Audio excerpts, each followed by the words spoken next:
Welcome back to the Deep Dive, where we bypass the noise, take stacks of dense documents, and distill them into the crucial knowledge you need to be genuinely well-informed. It's great to be here. Today, we are plunging deep into the foundational structure and, I have to say, the ambitious scope of a major international trade agreement. Yeah, that's right.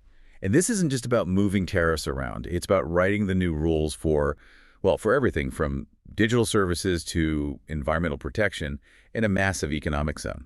It's a huge undertaking.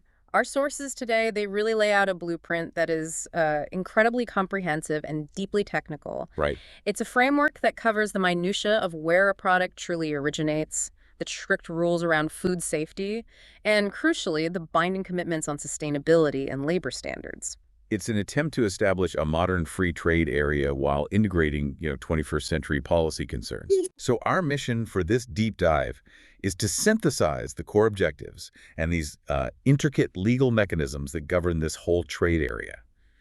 We want to give you a complete understanding of how this agreement tries to pull off a really tricky balancing act, achieving deep economic liberalization, the classic goal of boosting trade, while at the same time protecting key domestic policies like health, safety, and the environment. And that tension is built right into the DNA of the text. So where do we start? What's the foundation? Well, to set the context, you have to understand the legal foundation. This agreement is explicitly designed to establish a free trade area in full conformity with existing global rules. So it's not a wild card. No, not at all. It's multilateralism refined. The text specifically calls out Article XD4 of GATE 1994 for goods and Article V of GATS for services. So it's building on the WTO framework. Precisely. By referencing those, the parties are affirming that the entire structure is built upon their existing rights and obligations. It's an additive layer, not a replacement. Okay, let's unpack that core philosophy immediately. Yeah. Because the stated objectives, they really reveal the political priorities here. They do. Article 1.2 lays out the main commercial goal: to create a modern, mutually advantageous, and predictable framework to boost trade and economic activity. Which, that sounds like pretty standard trade talk. It does. But here's the crucial interpretive step. The agreement explicitly promotes shared values, which we'll get into later in the sustainability section, while at the same time retaining the right of the parties to regulate. Okay. To regulate at all levels of government to achieve public policy objectives. This isn't just a political footnote, it's a legal safety valve. So it means market access concessions can be limited or even reversed if they need to achieve these other non-trade goals. Exactly. And what I found fascinating is that these public policy objectives, they aren't left vague at all. They're itemized. Yes, there's a list. A very clear list.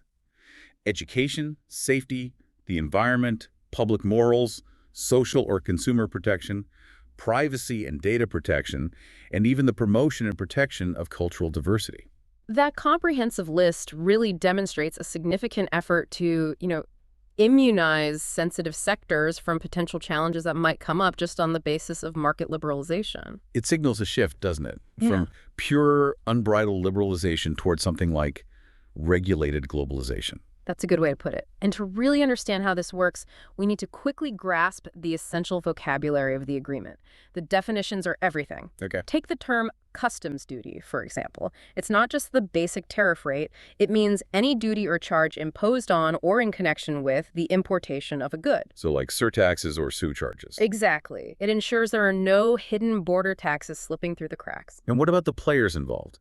The term juridical person is defined very broadly. It is. It's any legal entity duly constituted, whether for profit or otherwise, and critically, whether it's privately owned or governmentally owned. And that governmental ownership part is vital and probably often overlooked. It is, because when we get to talking about competition and state-owned enterprises later, the agreement isn't just covering private companies, it's extending these disciplines to public bodies that are out there in commercial markets. To make sure they don't use their state backing to get an unfair advantage. Precisely. And maybe the most wide-ranging definition for regulatory scope is measure. We think of laws as official documents, but the text is much broader. Oh, much broader. A measure includes any law, regulation, rule, or even omissions in legislation that hasn't been fully implemented yet. That's a huge clarification. Yeah. So inaction can be a measure. Inaction or even delayed implementation by authorities. The scope is extremely wide. And finally, let's just confirm the connection to the global system. Right. It incorporates and affirms rights under a whole list of key WTO agreements: the Anti-Dumping Agreement, the Dispute Settlement Understanding, GATS 1994, the Subsidies Agreement. SPS, TBT, TRIPS. The whole suite. It's absolutely clear this is built right on top of the established multilateral structure. Okay, let's turn now to the engine room of any free trade agreement, the mechanics of eliminating trade barriers. This is where the rubber meets the road.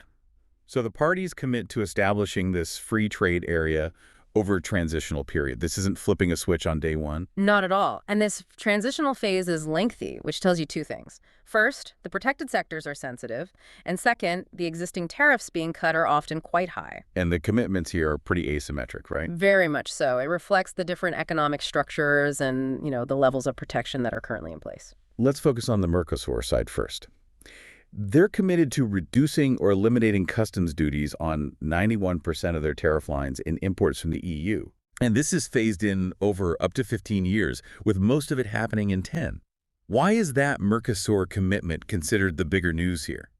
Well, because Mercosur is dismantling some really substantial existing tariffs, particularly in strategic manufacturing sectors. Like what? Think motor vehicles, parts, machinery, equipment. Historically, these sectors have been protected by high external tariffs, sometimes in the double digits, to try and foster domestic industrial development. So opening up 91% of their tariff lines in that area is a massive structural change for their economies. It's huge. And a huge commercial win for EU exporters. Okay, so now what about the EU's side of the equation? The EU is committed to liberalizing 95% of its tariff lines and 92% of its imports from Mercosur, also over about 10 years. But there's a big but here, isn't there? There is. The context is vital. Our sources confirm that 2/3 of EU imports from Mercosur already entered the EU at zero tariffs. So the new liberalization impact is really concentrated on a smaller set of products. Exactly. Mainly sensitive agricultural goods like beef, sugar, and ethanol, which are then managed very carefully with tariff rate quotas to control any market disruption. So if Mercosur's benefit is manufacturing access, the EU's concession is very specific, very managed agricultural access. That's a great summary. And beyond just tariffs, the agreement incorporates specific customs rules. Absolutely. The national treatment principle from GATT is directly incorporated. This is essential for preventing non-tariff discrimination. So once an imported good clears customs, it has to be treated just like a domestic-like product. No less favorably. It stops countries from slapping a discriminatory tax on imports after the tariff has already been paid. There's also a really specific trade facilitation rule in here that I found interesting, the prohibition of consular transactions. Yeah, this is a classic example of cutting red tape. What are they? There are often these outdated procedures where importers have to get invoices stamped or certified by the exporting country's consulate. It just creates delays and costs. So the agreement explicitly prohibits that. It does, though they have a transitional period of 3 years to phase it out, which tells you it's a current burdensome practice that has to stop. Okay, and before we get to origin, one more point on ag trade. The firm prohibition of export subsidies. This is critical for fair competition. It means a party can't maintain, introduce, or reintroduce export subsidies on an agricultural good that is exported. And this also extends to things that have an equivalent effect, like subsidized export credits. Yes. It reinforces what was agreed at the WTO's Nairobi meeting in 2015, basically ensuring that subsidized agricultural dumping is off the table. All right, let's pivot to Rules of Origin, Chapter 3. This stuff it's easily one of the most technical and commercially critical parts of the whole deal. Absolutely. So why do we need such complex rules just to prove where a product comes from? Because without them, the entire preferential agreement just collapses. Rules of origin determine if a product is actually eligible for the tariff cuts we just talked about. To stop circumvention. Exactly. If a factory in a third country simply ships unfinished goods to, say, Brazil, adds a label, and then ships them to the EU claiming preferential status, that's cheating the system. The rules ensure the product underwent enough transformation within the free trade area. That's the key. So what are the criteria for a product to be considered originating?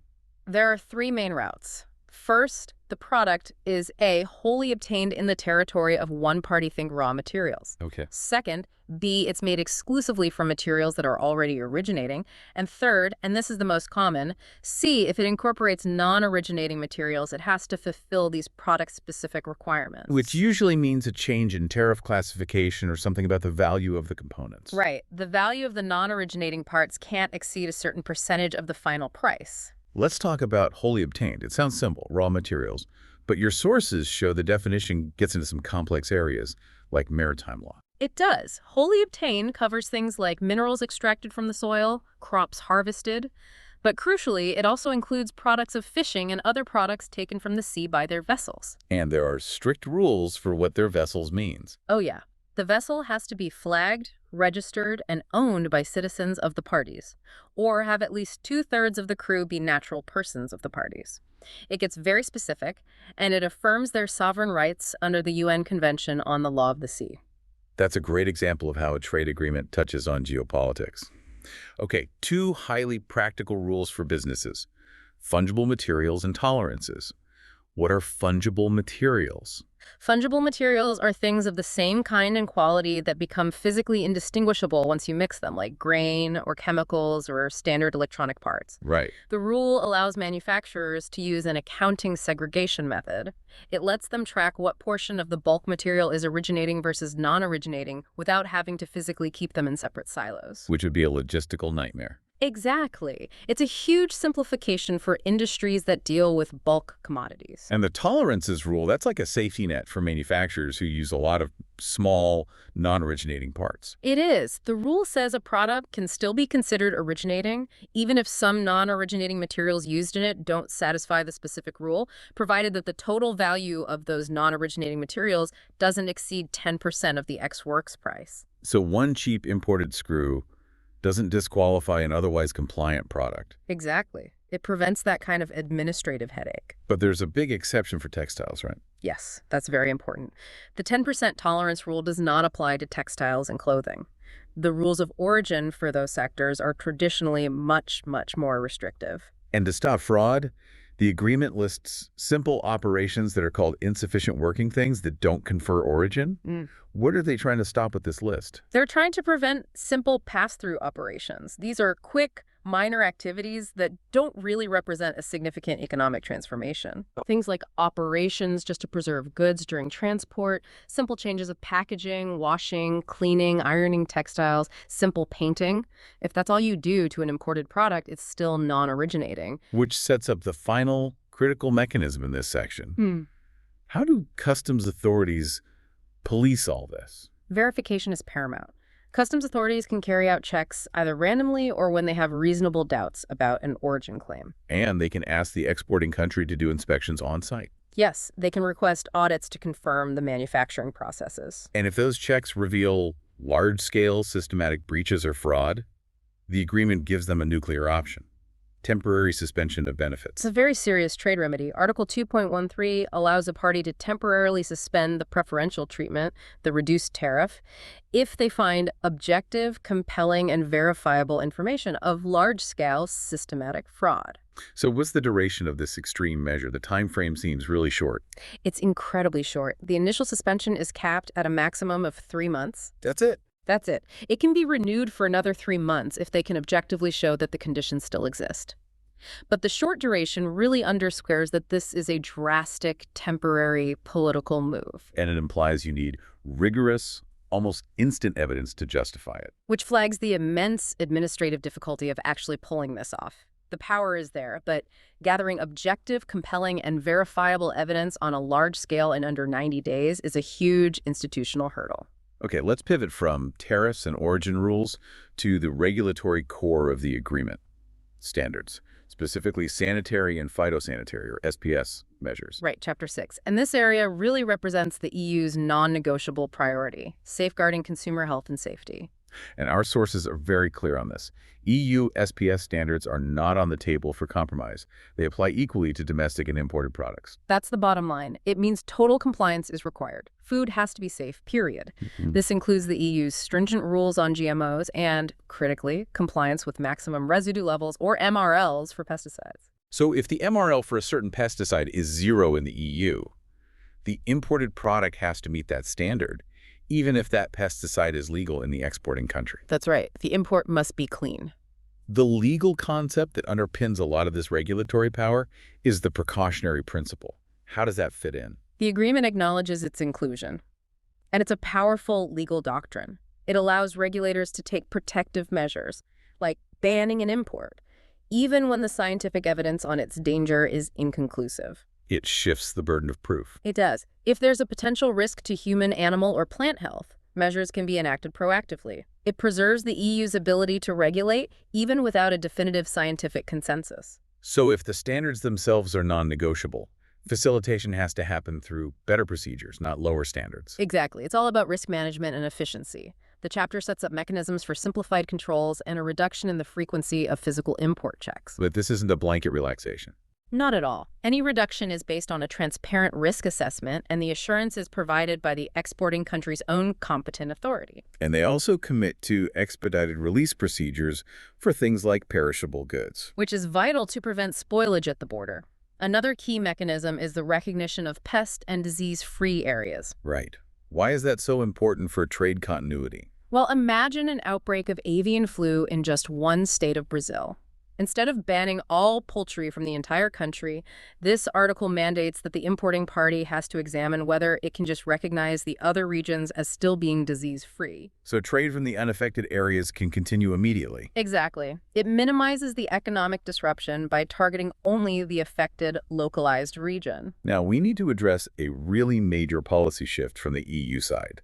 This idea of aligning production standards on imported products, especially for hazardous substances. This is a huge deal. It's a direct response to public and domestic producer concerns about, a regulatory race to the bottom. So EU farmers face high standards, like bans on certain pesticides for health or environmental reasons. And the EU is now committed to the principle that the most hazardous of these substances should not be allowed back into the EU through imported products. That's a huge shift in trade policy, looking at the production method, not just the final product.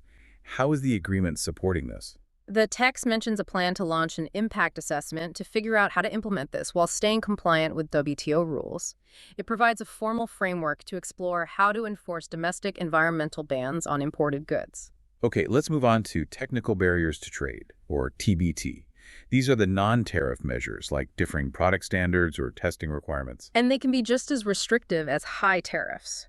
So the chapter's goal is to reduce these barriers, and the most effective tool for that is promoting regulatory convergence. Oh, so. The chapter strongly encourages the use of established international standards from bodies like ISO, IC, or the Codex Alimentarius as the basis for national technical regulations. So for a company exporting, say, machinery from the EU to Mercosur, what does that mean in practice?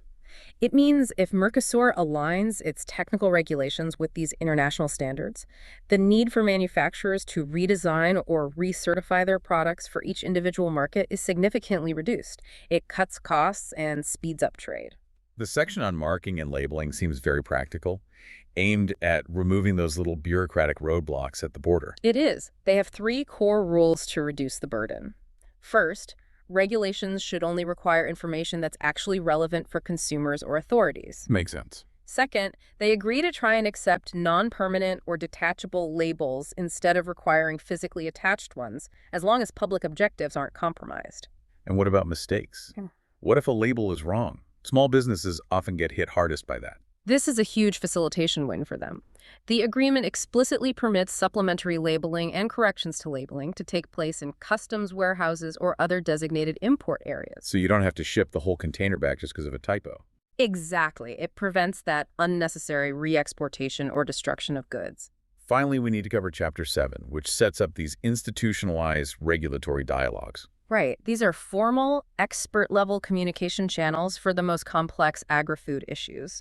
It moves beyond simple facilitation and into deep policy cooperation. And what are the key areas they cover? 4 sensitive ones: animal welfare, agricultural biotechnology, antimicrobial resistance AMR, and food safety. Let's start with animal welfare. The dialogue explicitly recognizes animals as sentient beings. It does. And the goal here is information exchange and sharing expertise to improve regulations on breeding, transport, and slaughter. Critically, they also commit to collaborating in international fora like the OIE to promote better global standards. Agricultural biotechnology, particularly GMOs, that's often a point of friction. It is, especially because of asynchronous authorizations, where a GMO is approved in one country but not the other yet. So what does the dialogue do? It focuses on exchanging information on policies and legislation. The goal is really damage control, developing mechanisms to manage these asynchronous approvals to minimize the impact on legitimate trade. And finally, the commitment on antimicrobial resistance, AMR. That's a global public health priority. And this is a core commitment based on the One Health approach, linking human and animal health. The parties commit to promoting the prudent and responsible use of antibiotics in animal production, aligning with recommendations from the WHO and other international bodies. Okay, moving beyond goods, let's talk about services. Chapter 10 covers trade in services and establishment. Right, and this chapter uses the GATS framework, which means market access is granted using a positive list approach for specific sectors. And it's subject to two core principles and lists of reservations. What are the principles? Market access and national treatment. Market access is about limiting quantity restrictions like caps on the number of suppliers or limits on foreign capital. And national treatment. That ensures that foreign companies get treatment no less favorable than a country gives to its own similar companies. But both are subject to these annexes of reservations. Exactly. The annexes are where a country lists its exceptions. For example, a country might have a reservation preventing foreign ownership in the media sector, protecting that domestic industry. The agreement also provides for the temporary stay of natural persons, allowing professionals to cross borders. What are the key categories? You have key personnel, like intracompany transferees, graduate trainees, contractual service suppliers, independent professionals, and business sellers. And the definitions are very specific. They are, and intentionally so. It's to ensure this is used for genuine high-skilled service provision and not as a backdoor for general labor migration. Let's take the business seller definition. Okay, a business seller is someone negotiating the sale of services or goods, but they are explicitly prohibited from making direct sales to the general public, and they can't receive pay from a source within the host country. So they're just facilitating B2B trade. Precisely, not entering the domestic labor market.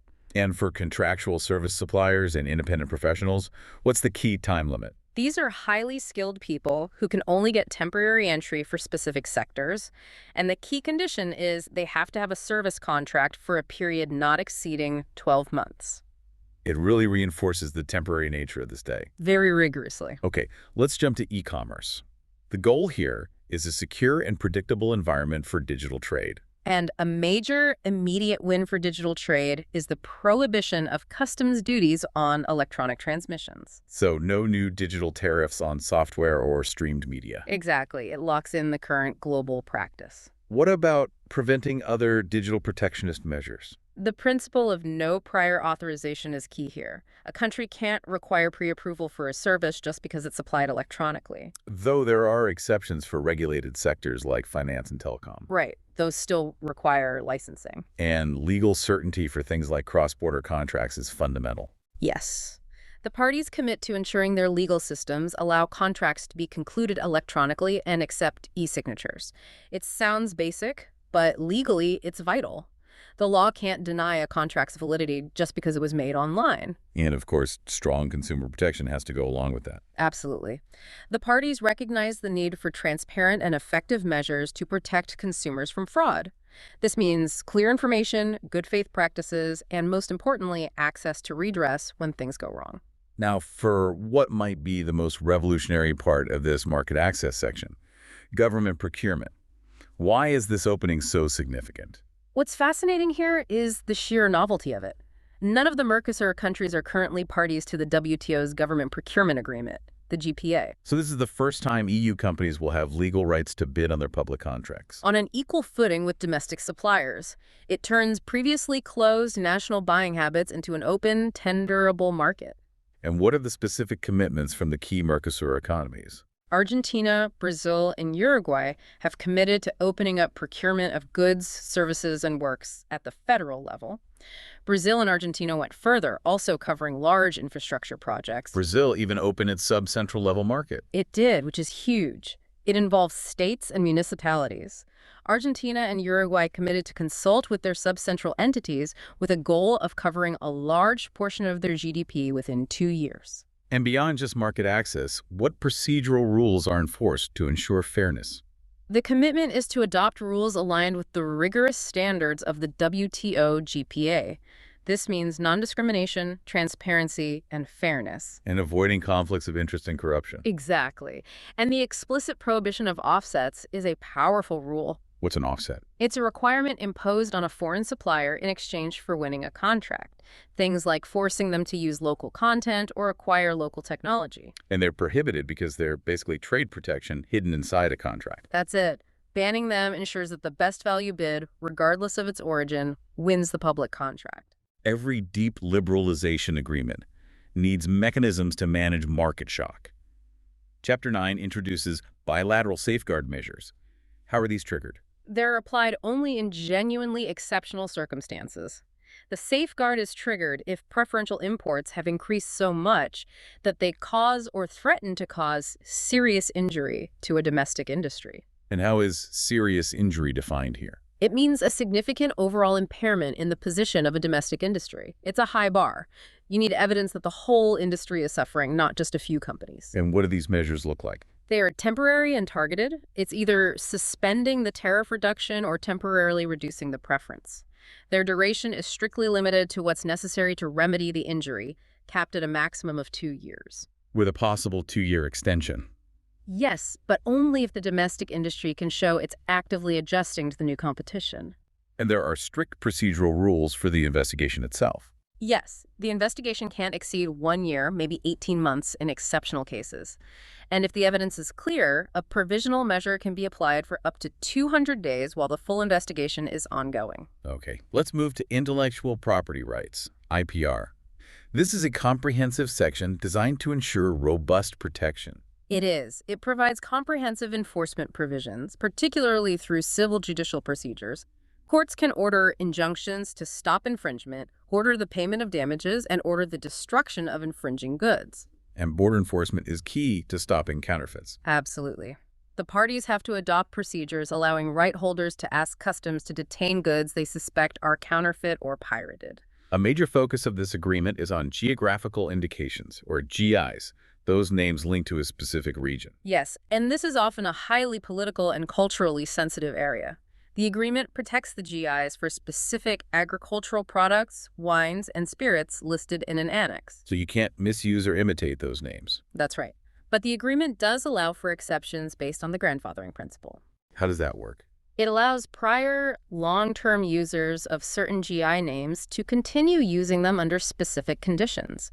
The example cited is the term grappa meal in Uruguay. Prior users can continue, provided the term is displayed in a much smaller font and the origin is made clear. So it's a compromise. A very clear compromise. The agreement also addresses the growing value of trade secrets. This is critical for high-tech industries. The section strictly defines what a trade secret is. It has to be secret, have commercial value because it's secret, and the holder must have taken reasonable steps to keep it secret.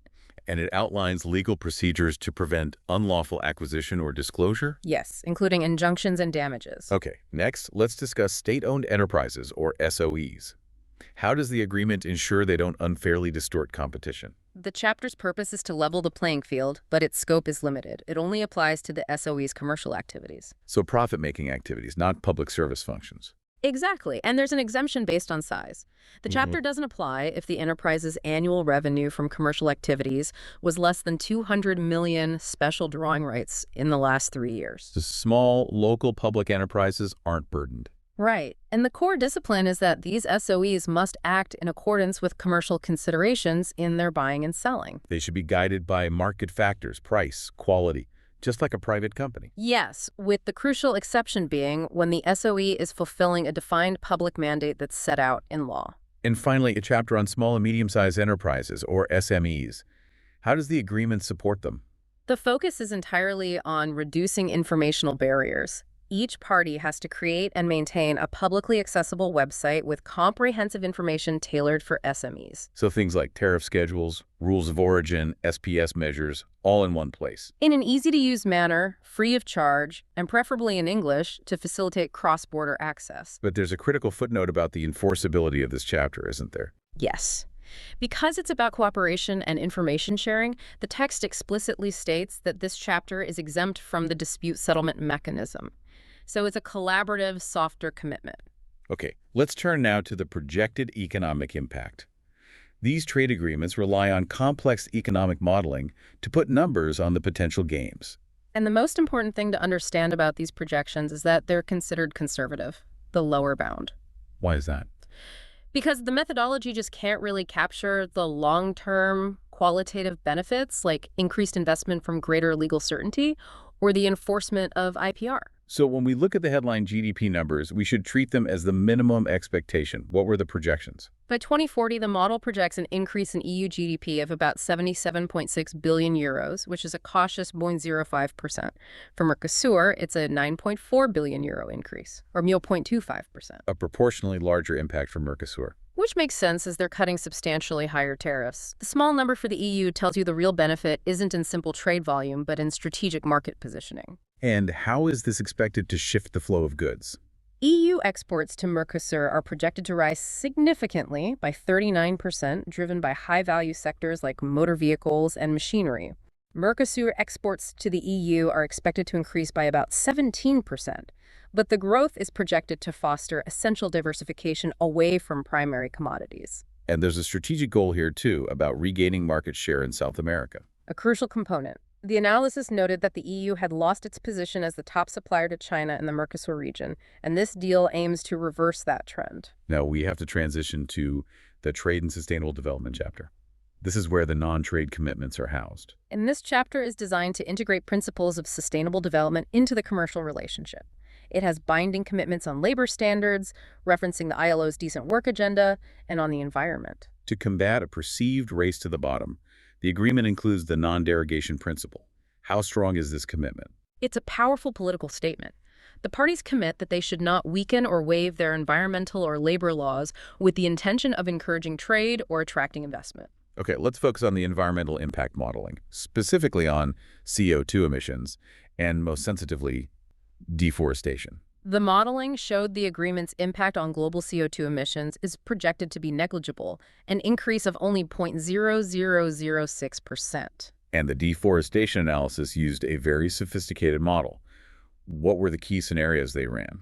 Two critical ones. The first was the productivity scenario. This assumed modest productivity gains from technology transfer enabled by the agreement. Yeah, the result. Under this scenario, due to the efficiency gains, deforestation is actually projected to decrease by around 2,800 hectares per year. Wow. It suggests that efficiency and modernization can successfully offset increased land use pressure. And what about the worst case or baseline scenario? The baseline scenario ignored those productivity gains and ignored the impact of the EU's separate deforestation regulation. Even under this pessimistic assumption, the impact on deforestation from Mercosur exports to the EU was modeled as extremely small, around 670 hectares per year. Which is a tiny fraction of total Amazon deforestation. About 0.00005%. So the modeling strongly suggests the trade agreement itself isn't the primary driver. What is?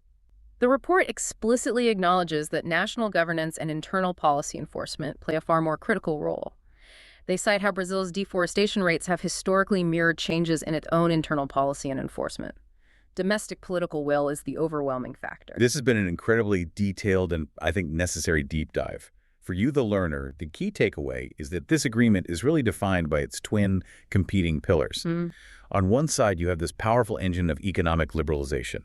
Deep tariff cuts, access to services markets, the revolutionary opening of government procurement. And on the other, you have this crucial system of institutionalized mechanisms designed to uphold high standards. The commitment to non-negotiable SPS standards, the focus on regulatory convergence, and that explicit non-derogation principle in sustainability. It's an attempt to modernize trade by preserving the domestic right to regulate. That's the balance. We've seen that the economic modeling, which gives us the quantifiable gains like that projected 39% increase in EU exports, considers itself the lower bound. And the true long-term impact will likely come from those qualitative factors we discussed: the enhanced legal certainty, the IPR protection, and the structured cooperation in these complex regulatory areas. The sheer volume of procedural detail, from banning export subsidies to the technical rules of origin, Yeah. it really moves this agreement far beyond a simple tariff deal. It's a blueprint for deep regulatory collaboration. And that leads us to our final provocative thought for you to consider. The agreement establishes specific rights to counter unfair trade, like that temporary suspension of preferential treatment for large-scale systematic fraud. We discussed how that measure is subject to an incredibly tight time frame, just 3 months, and requires objective, compelling, and verifiable evidence. A very high bar. So consider the real-world complexity of enforcing that. To trigger that short-term suspension, national authorities have to move from suspicion through an investigation across borders to obtaining verifiable proof of systematic fraud. And not just a single error. Exactly. What specific legally sound evidence, traceability data, audit reports, customs declarations would need to be gathered and analyzed by authorities within that 3-month window to withstand a legal challenge? And how quickly would national agencies have to collaborate to make that critical safeguard truly effective? That's the question, isn't it? The challenge of converting a political right into a functional legal remedy in a matter of weeks is something worth mulling over. A fascinating test of the agreement's institutional muscle. Thank you for joining us for the deep dive. We'll be back next time with another cut through the complexity.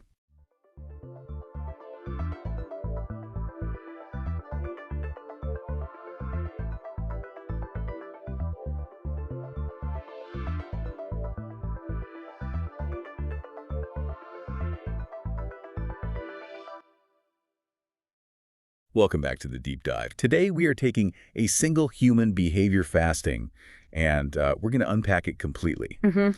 If your understanding of fasting pretty much begins and ends with, the 168 hashtag on social media or the latest diet craze, you're about to discover a practice that is so much more profound. It really is. I mean, it's rooted in ancient safety protocols, sacred religious rites, and some of the most dramatic moments of political resistance in world history. Yeah, and it's so often viewed just through that modern metabolic lens, but the comprehensive sources we've looked at for this really reveal it as this universal human tool. Right. We're moving beyond the biohacking headlines to explore its role in medicine, the real science of that metabolic switch, its specific life-threatening risks, and its incredible power as a nonviolent social weapon. And that's our mission for you, the learner, to gain a comprehensive, clear, and frankly, a surprisingly complex understanding of fasting, one that connects the cellular chemistry of survival to the ultimate display of human will.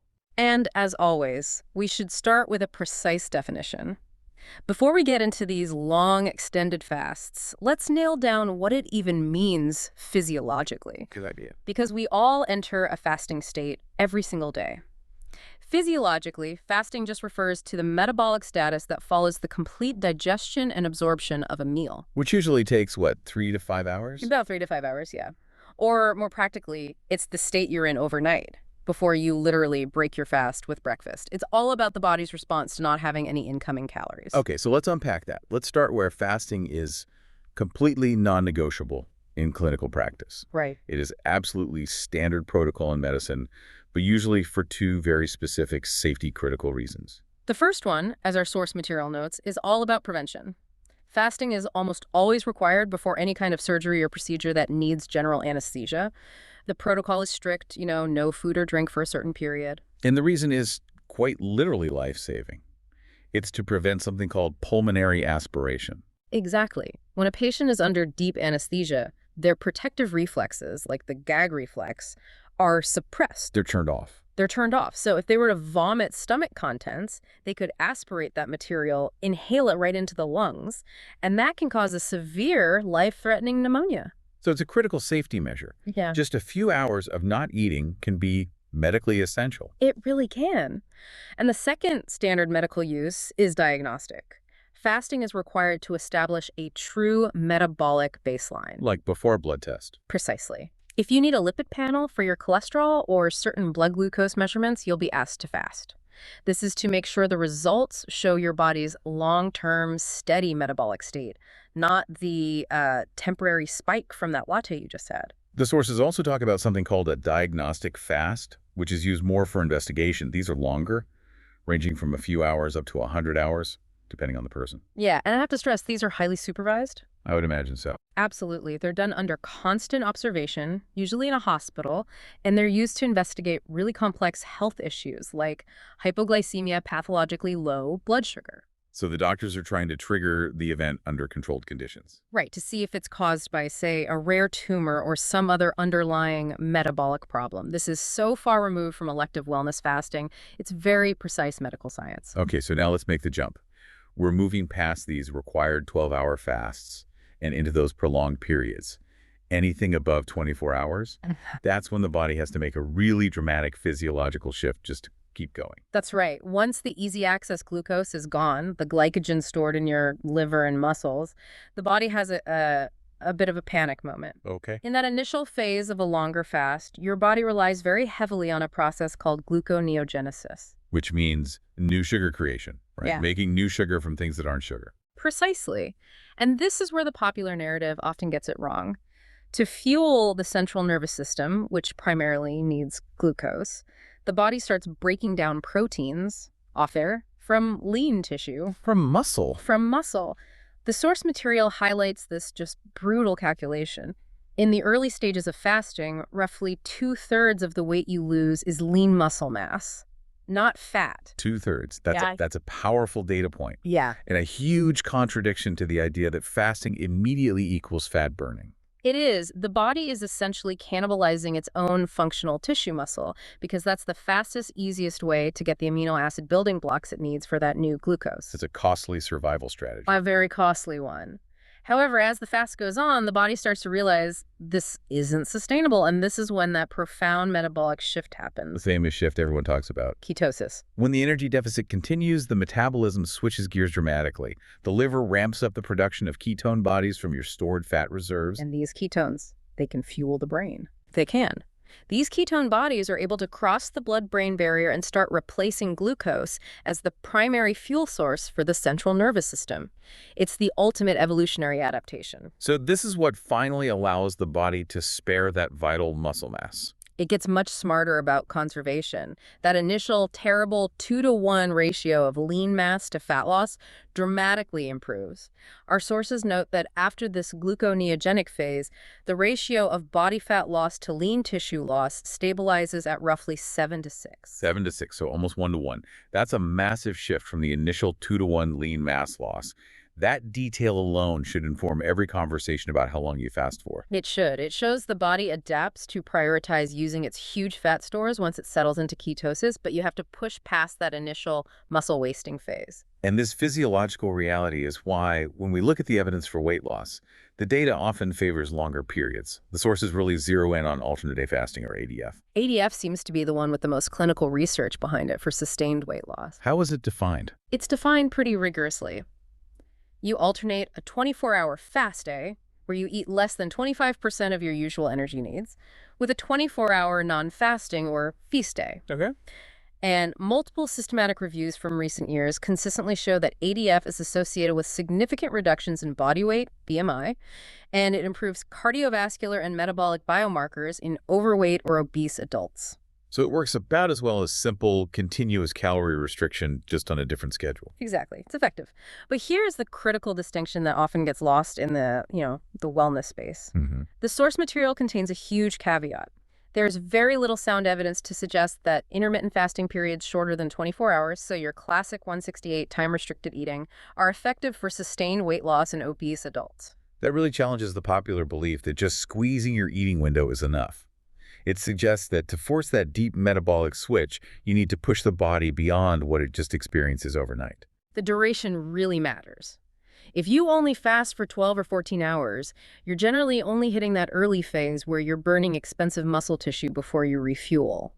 To maximize that 7-to-6 fat to lean ratio, you really need to reach ketosis, which takes longer. Fascinating. Now, just briefly, let's touch on mental health before we move to the risks. The reviews mentioned improved alertness, mood, well-being. Yeah, these findings are generally positive. They suggest a psychological benefit, maybe related to the mental clarity some people report with ketosis, or maybe just the discipline of the practice itself. But what about the ultimate claim, the longevity claim? the promise of a longer life. This is where we have to be extremely cautious. Despite all the excitement around fasting and longevity, the scientific consensus detailed in our sources is unequivocal. And that is? There is currently no sound clinical evidence that fasting can promote longevity or extend lifespan in humans. The animal studies are promising, sure, but translating that to human life extension is, well, it remains purely theoretical. We have to be transparent about that. That clarity on the limitations, that's a powerful foundation. But now we have to address the risks. Because when fasting is prolonged or mismanaged, especially when you reintroduce food, the consequences are incredibly dangerous. This is the most serious risk associated with severe nutritional deprivation. It's called refeeding syndrome. Refeeding syndrome. It's a severe, potentially fatal metabolic disturbance that is triggered not by the fast itself, but by the reintroduction of calories. It sounds so counterintuitive that the cure for starvation can actually be deadly. How soon can this happen? It's most associated with prolonged malnutrition, but it can start after as little as 4 to 5 days without food, or even with less severe deficits if the person is already malnourished. The core mechanism is a sudden, dramatic shift in cellular metabolism. Walk us through that shift. What happens when the body, which has been surviving on fat, suddenly gets a rush of carbs? Well, when you reintroduce glucose, the body rapidly switches from using fat and protein to fueling itself with carbs. This triggers a massive release of insulin. And this insulin spike drives the rapid synthesis of glycogen, fat, and protein inside the cells, which is what you want, except this process is incredibly enzyme intensive. And those enzymes need cofactors to work. Precisely. The process requires huge quantities of certain electrolytes: phosphate, potassium, and magnesium. The cellular machinery just pulls these electrolytes out of the bloodstream way too quickly. So the body is creating healthy tissue inside the cells, but at the cost of dangerously depleting the electrolyte balance in the blood, which is essential for, well, everything. Yes. The resulting severe drop in phosphate, potassium, and magnesium is what causes refeeding syndrome. And the effects are systemic and catastrophic. You're looking at severe neurological symptoms, confusion, seizures. You see respiratory failure because the diaphragm and respiratory muscles seize up. And most critically, you face severe cardiac dysfunction and arrhythmias because the heart can't maintain its rhythm without proper potassium levels. Which explains why the sources emphasize that prolonged fasts require medical supervision during the refeeding phase to monitor those electrolytes hourly and supplement them before they crash. It's really the only safe way. And beyond refeeding syndrome, the sources confirm that even without refeeding, the act of prolonged fasting itself causes significant mineral depletion. What are the immediate concerns there? Drastic decreases in sodium, potassium, and magnesium. This can lead directly to hyponatremia, dangerously low sodium levels, which, like refeeding, can cause neurological and cardiac issues, especially swelling of the brain. This is why a lot of modern control fasting protocols include non-caloric electrolyte supplements, right? To try and offset these losses. That's the attempt, yes. It's a necessary mitigation strategy if you're undertaking a fast long enough to deplete those minerals. And finally, a risk that surprised me because it involves fat metabolism, an increased risk of gallstones. Why does not eating cause this? I always associated gallstones with a high-fat diet. It's a really compelling paradox, and it's a two-part problem. First, the gallbladder only contracts to release bile when it detects fat in the small intestine. When you fast, there's no fat intake, so there's no signal. So the bile just sits in the gallbladder, stagnant. Exactly. This stasis causes the bile to become over-concentrated with cholesterol.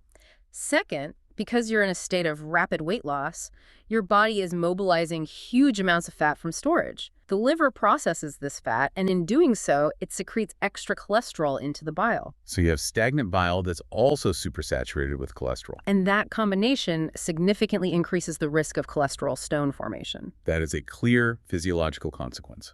Okay, we've seen the strict, unforgiving rules of the body's chemistry. But now we have to look at what happens when human will overrides those rules entirely, shifting from metabolic risk to monumental political power. This transition is startling, isn't it? The simple act of voluntary abstinence becomes perhaps the most potent form of nonviolent resistance we have, the hunger strike. Right. It's a calculated political statement, a protest used to bring public attention to a cause or to put moral and political pressure on an authority. And the sources categorize this as distinct from a spiritual fast, though they do overlap. The spiritual fast is about personal transformation, while the hunger strike is aimed outward for social or political change. Let's look at the historical figures who understood this power best. starting with Mama Gandhi. Gandhi mastered the use of the fast as a political tool. He undertook several long fasts, often using his personal suffering to pressure the British Raj into policy changes, or even to pressure the Indian people to change their own social behaviors, like protesting the caste system. His fasts were never just about hunger. They were moral warfare. They absolutely were. Gandhi leveraged his immense moral authority. When he put his life on the line, it didn't just worry the British, it caused huge popular distress among Indians, creating a political situation that became untenable for the colonial government. He effectively transformed private pain into public, irresistible political leverage. For a demonstration of just extreme physical endurance combined with political commitment, the 1981 Irish hunger strike is, it's perhaps the most chilling example in modern history. This strike, staged by Irish Republican prisoners in Northern Ireland, was a protest against the withdrawal of their special category status, which basically recognized them as political prisoners rather than common criminals. And they were fasting for specific rights, like wearing their own clothes and refusing prison work. Very specific, non-negotiable demands, and they put their lives on the line for them. The duration of their fasts is almost unbelievable. The strike leader, Bobby Sands, died after 66 days without food. 66 days. And the emotional and political climax happened when Sands, while he was starving in his prison cell, was actually elected to the British Parliament. Imagine the global attention that generated. Wow, that axe, winning an election while starving to death, it must have transformed the protest into an international human rights issue. It did, and the sheer physiological duration is staggering. In total, 10 men died during this strike, surviving without food for periods ranging from 46 days up to 73 days. When we talk about the metabolic switch, these men pushed that physics to the absolute limit, deploying their bodies as the final instrument of political dissent. That demonstrates the power of the fast aimed externally. But Cesar Chavez showed how it could be aimed internally, blending social justice with personal spiritual transformation. Chavez, the American labor leader, undertook several spiritual fasts. A notable one was a 25-day fast in 1968. He made it very clear that this fast was to promote nonviolence within the United Farm Workers movement. He was worried the movement was getting too angry. So he was fasting not against an external enemy, but to cleanse and refocus his own movement. Exactly. He regarded the act of fasting as a deeply personal and spiritual transformation, linking his Catholic faith directly to the moral imperative of his social justice work. It was a preparation for ethical leadership. If political fasting marks moments of crisis, religious fasting seems to provide the foundational rhythm for so much of human life. Nearly every major world religion incorporates it. It does. It's used as a central act of spiritual purification, penance, or empathy. Let's start with Judaism, which has fasts of varying lengths and the strictness. Oh. The two most significant are Yom Kippur, the Day of Atonement, and Tisha B'Av, which commemorates the destruction of the holy temples. Both are 25-hour fasts, from sunset to nightfall the next day. Observers abstain from all food and liquid. And the purpose of Yom Kippur is intense self-reflection and atonement, right? Absolutely. The other four lesser fasts last from dawn until nightfall, so their length varies depending on the time of year. They often commemorate historical calamities. Moving to Christianity, Lent is the most recognized period, but the rules are highly specific and they vary. In the Catholic Church, modern practice separates abstinence from fasting. Abstinence means refraining from meat on Fridays, Ash Wednesday, and Good Friday. Fasting is more about quantity one simple meal and two smaller snacks that don't add up to a full meal. And this is observed on Ash Wednesday and Good Friday. Correct, by those between the ages of 18 and 59. The purpose is penance and solidarity with the poor. In Lutheranism. It's similar. Lutheranism also advocates for fasting during times like Lent, especially Ash Wednesday and Good Friday, often defining the fast as one simple, meatless meal. The emphasis is on spiritual discipline. The sources also detail the Eucharistic fast. Yes, this is a beautiful example of ritualistic anticipation. In the Latin Church today, it means taking nothing but water or medicine for 1 hour before receiving the Eucharist. Historically, it was much longer, from midnight until reception. It's meant to heighten the sense of reverence. Of course, we have to talk about Islam's practice during Ramadan, one of the 5 pillars of the faith. The fast of Ramadan requires complete abstinence from consuming any food or liquid, including water, from the break of dawn until sunset for the entire lunar month. The abstinence from water, especially in hot climates, shows just how intense the devotion is. What's the core spiritual purpose? It's multifaceted, developing self-control, deepening spiritual awareness, seeking forgiveness, and crucially fostering empathy for those who are poor or starving. The communal aspects, like the pre-dawn and sunset meals, weave it deeply into the fabric of Muslim life. Let's briefly cover a few other faiths to show how pervasive this is. Members of the Church of Jesus Christ of Latter-day Saints typically abstain from food and drink for 2 consecutive meals on the first Sunday of each month, and the money they save is donated as a fast offering to help those in need. So the fast is an act of community support. It is. Additionally, the Baha'i faith observes a 19-day fast from sunrise to sunset in March. And of course, fasting is a crucial feature of ascetic traditions in Hinduism and Buddhism, used to aid in meditation and detachment. We've covered the complexity of the metabolic rules and the immense power of the spiritual and political expressions of fasting. But, as with any practice that offers purification or transformation, there's a shadow side. Yeah, historical exploitation and a lot of pervasive pseudoscience. This brings us to the most persistent marketing myth surrounding fasting. The idea of detoxification. Cleansing the body. Right, it's the ultimate selling point for juice fasts and cleanses, the need to flush out the toxins from modern life. And what do our sources say about that? They explicitly call this idea a marketing myth with almost no scientific basis. It's crucial to ground this in reality. The human body is not a machine that accumulates sludge and needs a special juice to restart it. Our bodies are already doing the cleaning, constantly. Exactly. We have these marvelously developed built-in mechanisms. The liver is the primary detoxification engine, and the kidneys ensure constant excretion of waste. The idea that a specific fasting regimen is needed to supplement these tireless processes is it's inaccurate. Let's pivot to the history of these claims. The early 20th century, the Progressive Era, saw an explosion of writers promoting fasting as a universal cure, often with devastating results. This era was full of interest in natural hygiene. But no one was more sensationally prolific than the writer Upton Sinclair, who authored The Fasting Cure in 1911. And the claims in that book are truly shocking now. What did he promise? Sinclair asserted that fasting could cure practically all diseases. He didn't just list common ailments, he specifically included serious systemic diseases like cancer and syphilis. He recommended it for everything except tuberculosis. That is a textbook example of quackery. It is. And while Sinclair's writings were harmful, the next historical example shows this went beyond bad advice to outright criminal danger. We have to talk about Linda Hazard, the starvation doctor. Okay. She practiced in the early 1900s, claiming to cure diseases through ultra-strict, prolonged fasts at her sanitarium. Her patients were put on such restricted diets, sometimes just a thin broth, that they suffered severe malnutrition, and many of them died. And she was responsible for dozens of deaths. The source material is clear that she was responsible for the deaths of more than 40 patients. She was eventually convicted of manslaughter and served a brief prison sentence.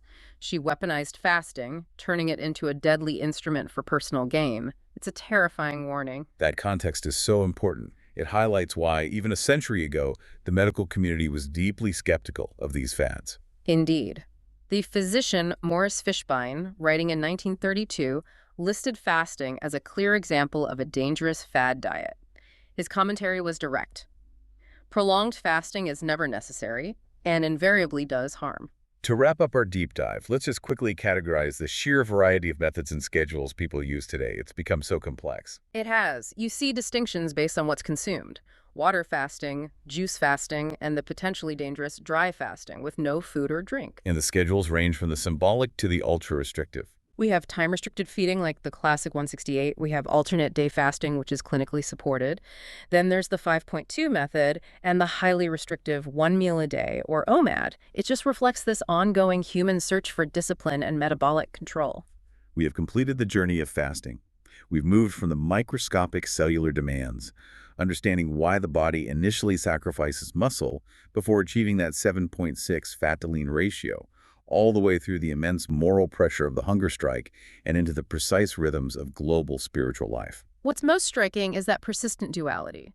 Fasting is governed by precise, predictable, and frankly unforgiving scientific rules, demanding medical awareness of risks like refeeding syndrome. And yet, its greatest power is entirely immaterial. It's cultural, ethical, and political. It's the ultimate tension, isn't it? The body demanding sustenance and the human spirit demanding justice or atonement or purification, and finding its expression in withholding that core requirement for life. And this brings us to the final provocative thought for you, the learner. The data tells us that to achieve the most desirable metabolic outcomes, like maximizing that 7.6 fat to lean ratio, we need to push past that 24-hour mark. Mm-hmm. But the historical examples, like the 10 Irish hunger strikers who endured 46 to 73 days without food for a political ideal, they show that the human commitment to a cause vastly exceeds the body's calculated physiological threshold. That suggests that while we can precisely quantify the physics of survival, the true deep dive of fasting is often found outside the science lab. It reveals the extraordinary, almost terrifying capacity of human willpower when faced with deeply held convictions or social injustice. What stands out to you about this profound human practice? We will see you next time on The Deep Dive.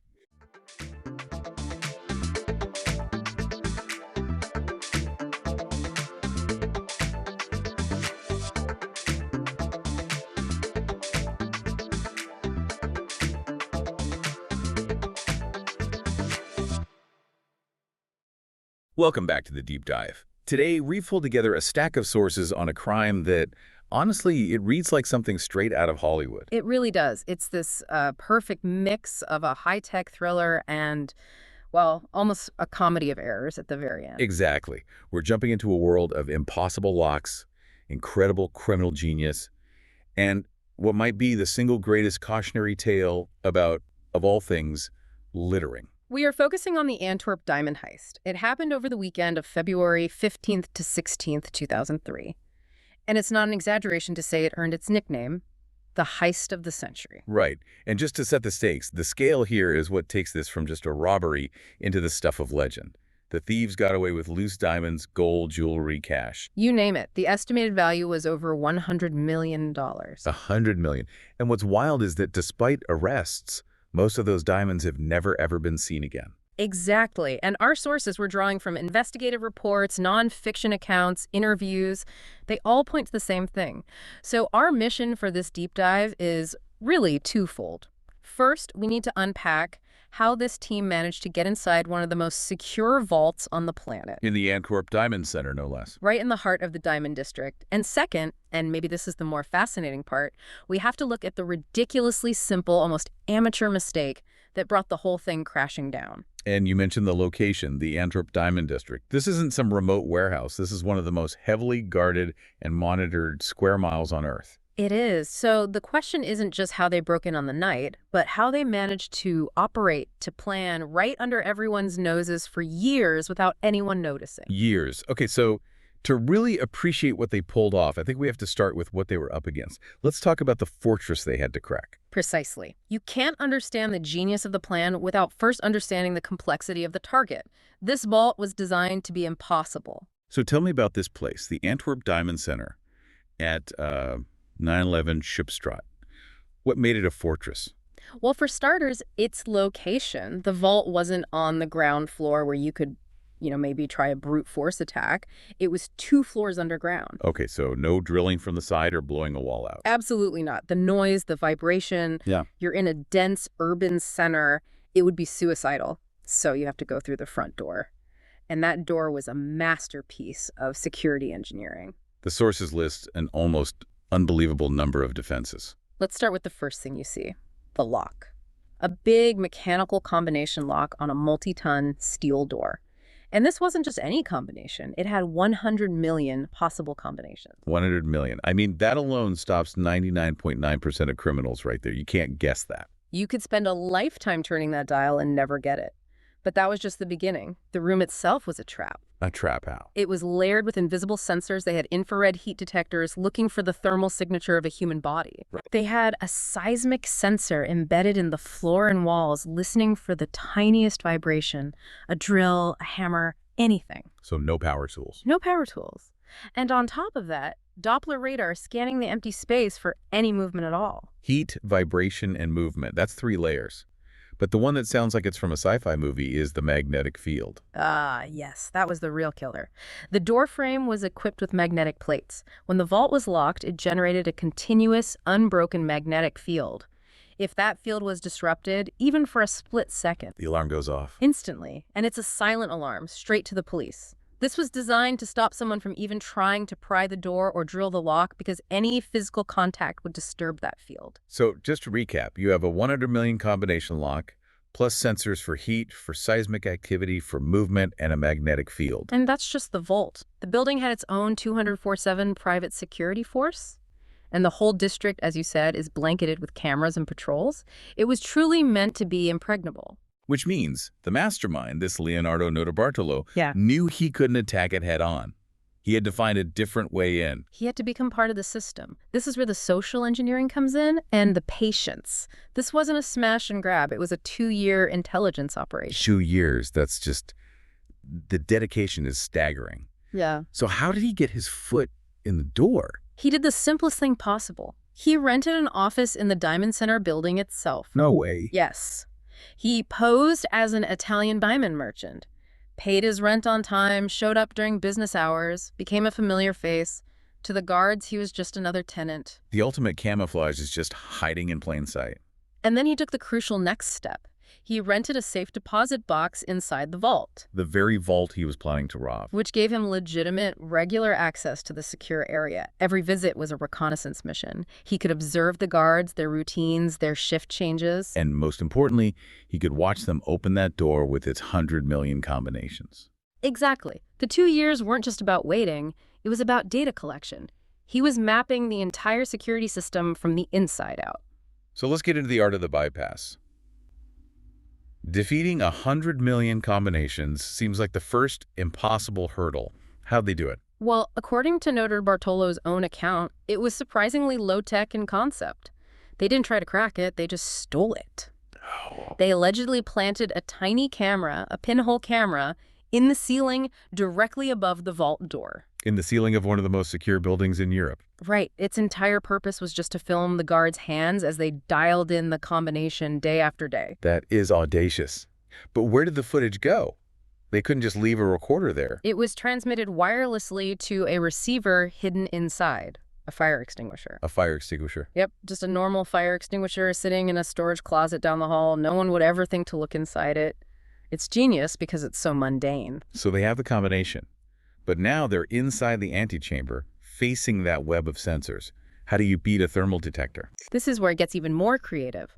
Notarbartolo claimed that on one of his visits before the heist, he used a can of hairspray. Hairspray. Seriously, how on earth does that work? The theory is that a light mist of an aerosol, like hairspray, would create a thin, sticky film over the sensor's lens. It wouldn't break it, but it could blind it or insulate it just long enough for them to get inside and set up a more permanent bypass. That is an incredibly high-risk, split-second move. A huge risk. But for the actual heist, they had a more robust solution for the heat sensors. They brought in a large shield. Made of what? Some advanced material? Polystyrene. You mean styrofoam? Literally styrofoam. It's a fantastic thermal insulator. The thief could move around behind this big sheet of styrofoam and his body heat would be completely invisible to the sensor. It's using high school physics to beat a multi-million-dollar security system. It's the perfect example of an asymmetric attack. The security designers are thinking about hackers and lasers, and these guys show up with packaging material. And they didn't miss the small stuff either. They put a piece of black tape over the light sensor in the ceiling Why? so they could turn the lights on inside the vault to work. Without the tape, turning on the lights might have triggered an alarm, registering a change in the ambient light levels of the secure area. Total control of their environment. This is just... the level of detail is mind-boggling. But okay, that brings us to the final boss. The magnetic lock. How do you open a door without breaking that field? This was their masterpiece. It required prep work days or even weeks in advance. So they tampered with it before the heist? Yes. During business hours when the vault was open and the field was turned off, one of them, likely their mechanical expert, the monster, went to work on the door itself. He carefully unscrewed the bolts, holding the magnetic plates, but only partially. How did you keep them from just falling out? He used a strong adhesive tape to hold the plates in place. The point was to create a tiny, almost invisible gap behind them. A gap for what? During the heist, they slid a custom-made aluminum plate into that gap. Aluminum, which is not magnetic. Exactly. This plate acted as a bridge. It physically held the two magnetic plates together, maintaining the circuit, while the main vault door was being pulled open. The system thought the door was still closed. The alarm never went off. That is true genius. They used the system's own logic against it, so the door is open. But they still needed the physical key, right? The sources call it a two-part, three-dimensional key. What does that even mean? It means it was incredibly complex. A normal key is two-dimensional. A 3D key has cuts and divots and pins on multiple surfaces, not just the edge. It's almost impossible to pick or duplicate without the original specs. And this is where their specialist comes in. This is the king of keys, an old-school master forger. He had to create a perfect replica of this incredibly complex key, likely from photographs or impressions taken by Notarbartolo. The two-part detail suggests it might have even required two separate pieces to be inserted in sequence. So combination key, magnetic field bypassed. They're in. The main door is open. Almost. There was still an internal day gate, like a heavy-duty metal grill. But with the main sensors bypassed, they just took a crowbar to it and pried it open. And inside, they're faced with what? Nearly 200 safe deposit boxes. 189. And they couldn't open them all. They systematically broke into 109 of them. And each one of those had its own lock. Two locks, actually. A unique key lock and a three-letter combination lock on every single box. That's an insane amount of work to do in one weekend, in silence. How'd they manage it? They brought their own custom tool. The sources describe a special hand-cranked device, sort of a custom-built drill press, designed to apply slow, silent, and overwhelming force to break the locks without making a sound. It was an industrial operation in a bank vault. They didn't just break in, they set up a workshop. Pretty much the level of preparation. It's just breathtaking. Okay, so let's talk about the team that pulled this off. The sources call them the School of Turin. What does that mean? La Scuola di Torino. It's not a formal organization, more like a loose network of high-end Italian thieves, specialists in non-violent technical heists. They shared a certain methodology. And we know who was on this particular crew. The police identified 4 main members, besides Notarbartolo, and Notarbartolo himself gave them aliases in interviews, which really helps paint a picture of their roles. Let's break down the team. First up, the guy he called Speedy. Speedy. Notarbartolo described him as anxious, paranoid. Police believe this was a man named Pietro Tavano. Ironically, his main job was to get rid of the evidence after the heist. A job he was not very good at, as we'll see. Not at all. Then you have the monster. Sounds intimidating. He was their muscle, but also their mechanic. Tall, strong, but also an expert lockpicker, an electrician. Police think this was Ferdinando Finotto. He was the guy who could handle the heavy machinery and the delicate work, like tampering with that magnetic lock. A versatile skill set. Yeah. And the guy who beat all the electronics. That would be the genius. He was their alarm specialist, identified by police as Elio Dunorio. He would have designed the camera system, figured out the hairspray trick, the polystyrene shield. He was the brains behind defeating the technology. And that leaves the most mysterious member. The king of keys. The only one who has never been identified. Notarbartolo described him as an older man, one of the best key forgers in the world. He created that impossible 3D key. Without him, none of it happens. He was a ghost. So you have this perfect team, a 5-man crew of specialists. They execute a flawless, silent $100 million heist.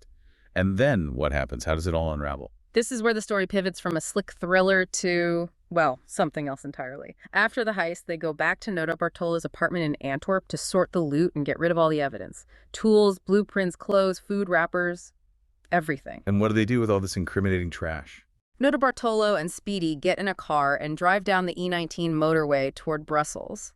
And instead of burning it or burying it or sinking it in a river, they just dump the bags on the side of the road, in a bush. You cannot be serious. After 2 years of meticulous planning, their disposal plan was to litter. It's almost unbelievable, isn't it? The very next morning, a local landowner, a guy named August Van Camp, is out walking his property, sees the trash, and calls the police. And inside those bags, Everything. Tapes from the heist, empty diamond pouches, invoices linking back to Notarbartolo's fake company, a direct trail right to them. but the piece de resistance, the one detail everyone remembers. A partially eaten salami sandwich. This sandwich. The police found a half-eaten sandwich in the trash, and they were able to pull a perfect DNA sample from it. It matched Leonardo Notarbartolo. The man who defeated a magnetic field was brought down by his lunch. It's the ultimate human element. You have a master key forger on one hand and a guy who can't be bothered to finish his sandwich and throw it away properly on the other. It completely broke the case open. A few days later, Notarbartolo, thinking he's totally in the clear, actually goes back to the Diamond Center. Why would he do that? To keep up appearances, pay his rent, close out his office. He was trying to just fade back into his cover story. The police were waiting for him. They arrested him on the spot. And the sentences came down pretty quickly after that. In 2005, Noto Bartolo got 10 years as the mastermind. The other three, Tavano, Donorio, and Fanato, each got 5 years. So Noto Bartolo goes to prison, but he doesn't actually serve the full 10 years initially, right? No, he was released on parole in 2009 after serving only about 4 years. But, parole for a crime like this comes with some very strict strings attached. And the main one was restitution, I assume. The main one was he had to start paying back the victims. And when you're talking about $100 million, that's a condition he apparently had no intention of meeting. So he just didn't pay. You didn't pay.